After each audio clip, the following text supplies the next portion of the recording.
রাজধানীর বনানীতে সীসা লাউঞ্জের ভেতরে আধিপত্য বিস্তারকে কেন্দ্র করে পরিকল্পিতভাবে হত্যা করা হয় রাব্বিকে। আর এই ঘটনায় সরাসরি জড়িত দুইজনকে কুমিল্লা থেকে গ্রেফতার করেছে র্যাব।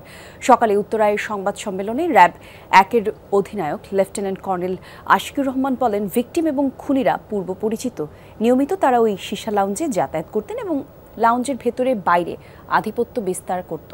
আর এই নিয়ে দুই পক্ষের মধ্যে দ্বন্দ্ব তৈরি হয়। আর এই ঘটনায় আরও কয়েকজন জড়িত, তাদের ধরতে অভিযান চালাচ্ছে র্যাব। সাংবাদিকদের প্রশ্নের জবাবে তিনি জানান, সীসা লাউঞ্জ কিভাবে এত রাত পর্যন্ত খোলা ছিল তা খতিয়ে দেখা হচ্ছে।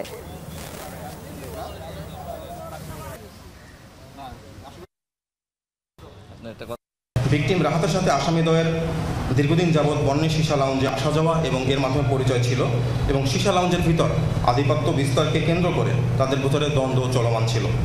উল্লেখ্য যে ঘটনার দিন রাতে আনুমানিক 1 ঘটিকার সময় ভিকটিম রাব্বি আসামি মুন্নাকে উক্ত সীসা লাউঞ্জ হতে বের হয়ে যেতে বলে, যার ফলে পূর্ব শত্রুতার জের ধরে ভিকটিম রাহাতকে হত্যা করা হয়েছে বলে আসামিদ্বয় প্রাথমিক জিজ্ঞাসাবাদে স্বীকারোক্তি প্রদান করেন।